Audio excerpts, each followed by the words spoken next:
ועל הבמה שם מחכה כבר מאיר אריאל. שלום מאיר.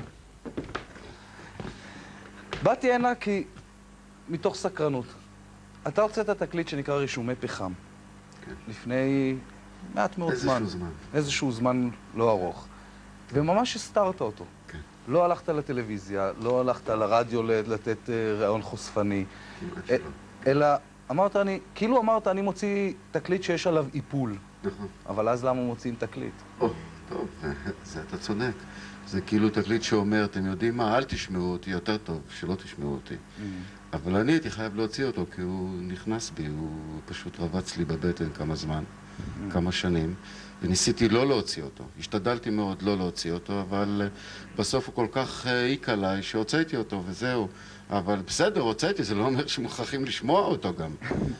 אז בכל הרצינות אני אומר, מי שרוצה לעשות לו עצמו טוב על הנשמה, שלא ישמע את התקליט הזה, כי זה תקליט קשה, עם חומרים קשים. אז למה לא למגירה? אני מבין את הצורך לכתוב. אני לא מבין את הצורך לפרסם אם אתה לא רוצה שידעו. אגיד לך, היה פה איזשהו ניסיון להתחכם קצת.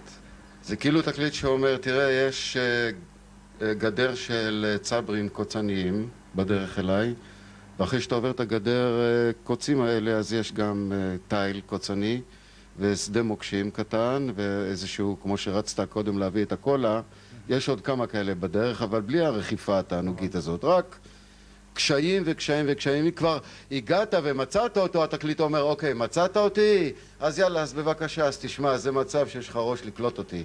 לא חייב לך שום דבר אם כל כך התאמצת. אתה יודע, זה כמו מעין עמדה כזאת. שמיקלאנג'לו אמר שהוא לא מפסל כי הפסלים נמצאים כבר בתוך האבן, הוא רק צריך לפעמים לחשוף אותם, אבל לא מוכרחים. כן, זה קצת דומה.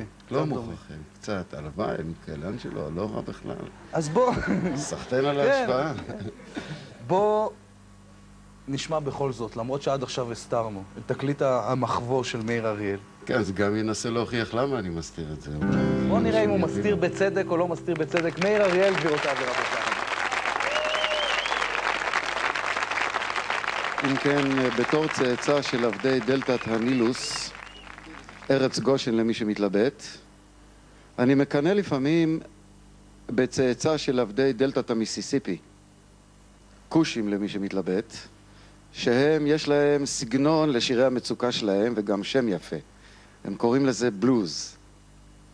ואני מחפש לי בעברית משהו כמו בלוז ולא מוצא.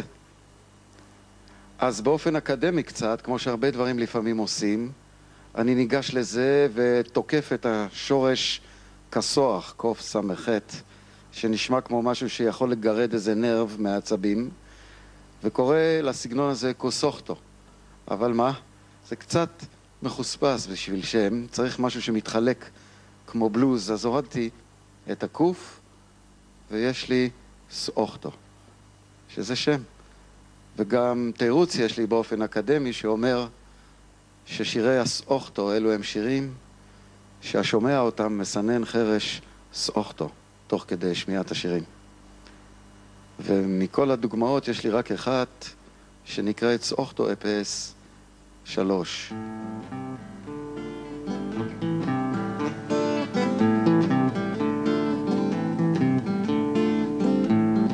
זיבלת, חרשת, תיכחת, עיגלת, זרעת, השקעת, קלטרת, גידלת, קצרת, אספת, הרסת, שיווקת, ולא קיבלת מחיר. אין ממה להחזיר, אין עם מי להסדיר, ואין למי להסביר.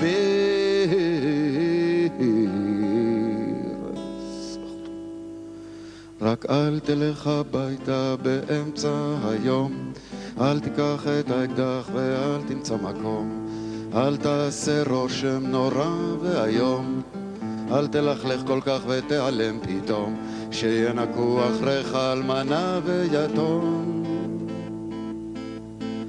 הועיל וזה לא יועיל ממילא,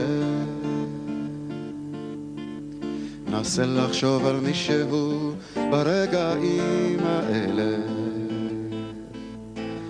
אמן לי, אמן לי,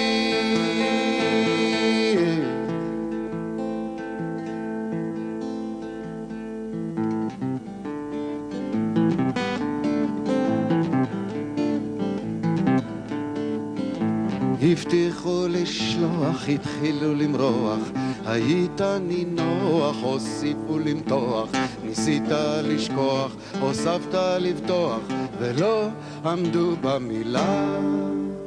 איך חברה משכילה את עצמה מפלילה ואותך משפילה.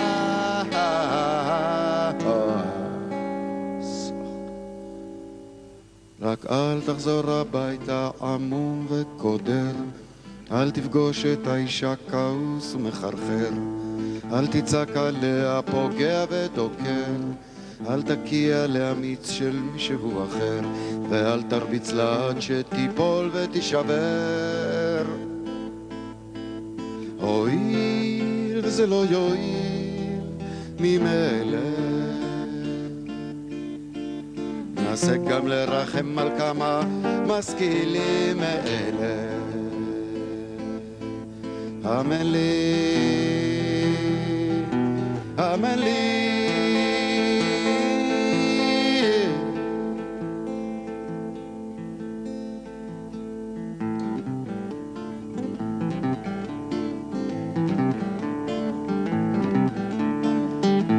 ויתרת לחבר'ה, ויתרת בבית, ויתרת בחורף, ויתרת בקיץ, עד שנותרת קרב הזית, ולא הבנת עד כאן שאתה סתם פחדן, סתם חנפן נחמדן, סתם זייפן מתמרחן.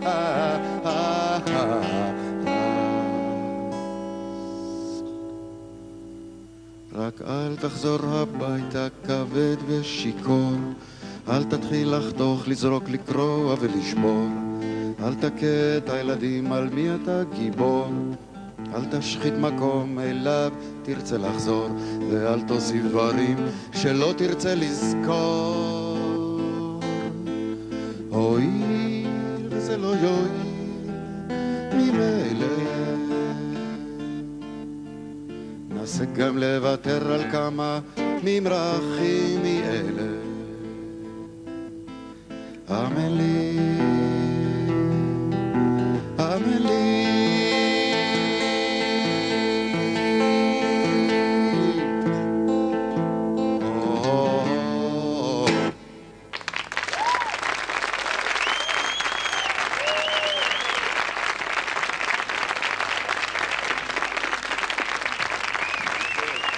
נכון,